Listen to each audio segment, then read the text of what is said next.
in 1962. It's part of the Nevada test site, an area of desert bigger than Rhode Island, located 70 miles northwest of Las Vegas. Here, the U.S. performed 928 nuclear explosions. And from 1965, they trained Apollo astronauts like Neil Armstrong and Buzz Aldrin before their trips to the moon. Over a period of 7 years, 11 of the 12 men who would eventually walk on the moon visited this site. 7 years, he just stated. 7 years. Stanley Kubrick. He's a genius, guys. His IQ was 200. Much, much higher than Einstein.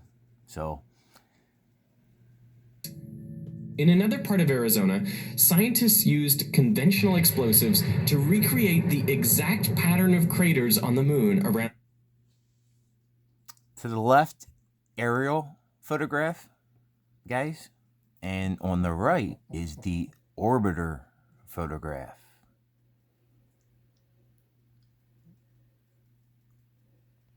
I'm making this video, and it's for you guys to decide if we landed on the moon.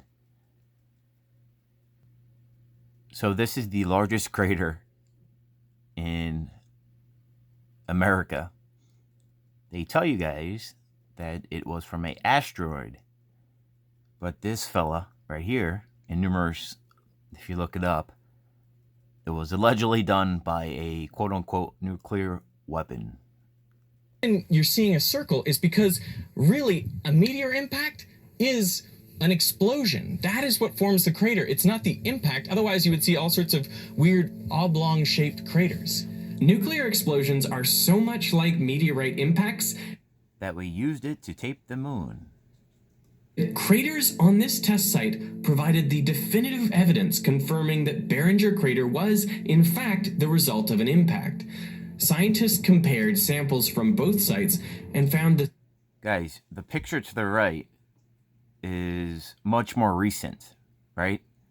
So even though they do look kind of similar even now, but who knows? Again, on the left-hand side, they tell us that was from a asteroid, right? And depending upon who you look up, they will tell you different amount of years. But they look pretty damn similar. And also, that picture to the right, folks, check out that soil. Almost looks like the photographs from the lunar surface. Again, it's up for you guys to decide. Shocked minerals, like coesite, a shocked form of quartz. This mineral can only be formed under the intense pressure of a meteorite impact or a nuclear explosion. Further similarities with nuclear... Very, very similar, guys, according to this gentleman. I'm sure that will help the astronauts, right? Test craters allowed scientists to estimate that the energy of impact was around 10 megatons. That's the size of a fairly big thermonuclear detonation. Another similarity is in how these cratering events excavate rock. All of this dirt got excavated out of here, 12 million tons, and it was ejected out and over the rim. And what actually happens in that process is the layers of rock actually get turned over at the rim. It's called inverted stratigraphy. Very, very fancy words. Make a long story short, guys, this allegedly helped the asteroids when they're on the moon, which I'm about to show you. Impacts and nuclear explosions. And it helped the astronauts know when they collected samples on the moon what to look for and where. Something to learn was that Apollo astronauts actually spent 25%, or a full quarter, of their final year before blasting off to the moon.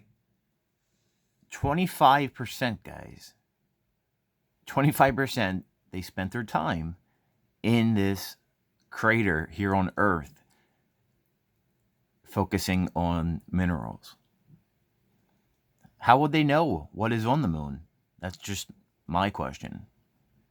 one where they could learn about geology, about the rocks and minerals and the formations that they should look for when they're on the moon. To learn was that Apollo astronauts actually spent 25% or a full quarter of their final year before blasting off to the moon studying science. And I guess it makes sense because these were scientific missions, but they weren't. So this gentleman, he's fully on board. He says it makes sense. But yet, guys, they have no idea what is on the moon. Apollo 11 blasted off. The astronauts were journeying into the unknown, literally. We knew so little about the moon, like how it formed, what it was made of. Guys, within the same exact minute of this gentleman speaking, 1 second he said it makes sense to spend 25% of time and budget inside of a man-made crater, but yet, in the same exact minute, the astronauts were going into the unknown. They had no idea what the moon was, what it was made of.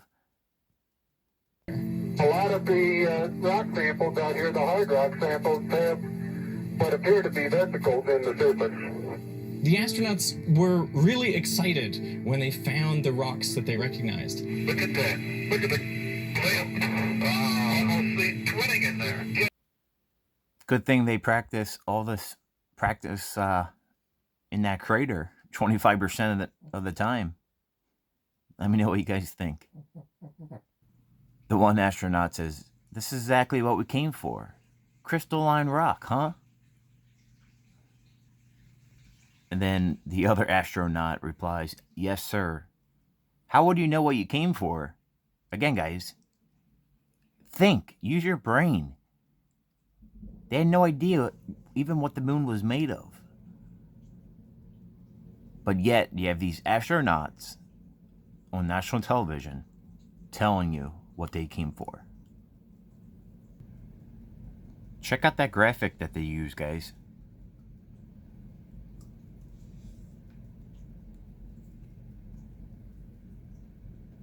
I'll leave that up for your imagination.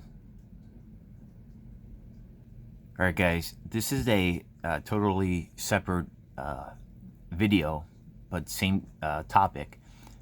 Lewis Hamilton, the champion from the Formula One race car champion, he had a chance to visit NASA. Listen to it. He has a question. And look at the body language of the astronaut. International it is. I have I guess it's a touchy point, but the big question is, there's obviously the theory is that you didn't land on the moon. So, but why would people have that theory? Again, guys, with my old job, I studied body language.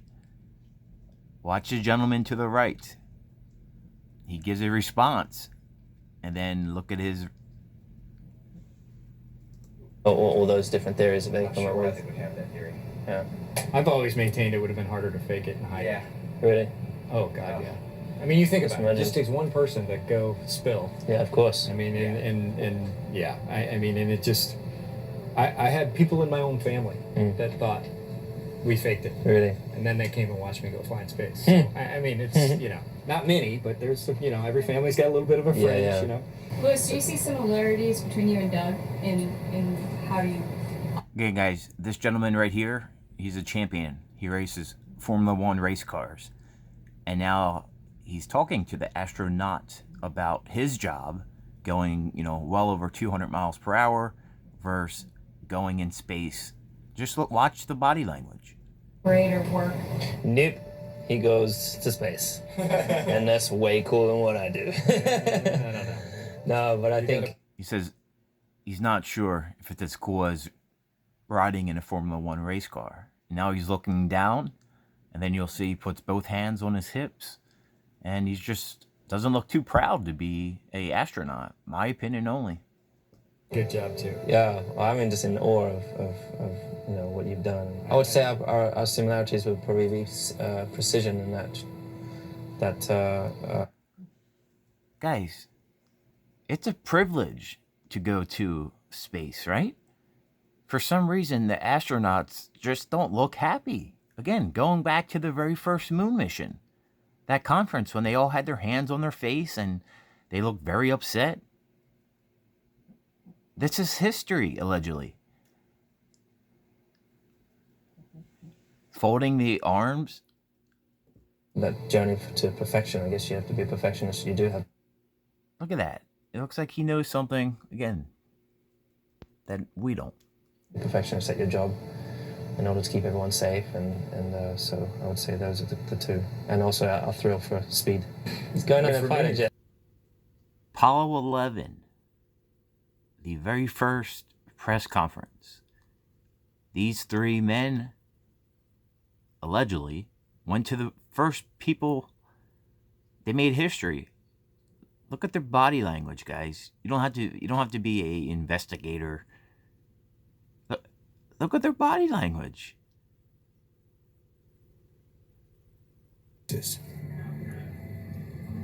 One of the Guys, this is a underwater photograph, or it's a video, but I paused it.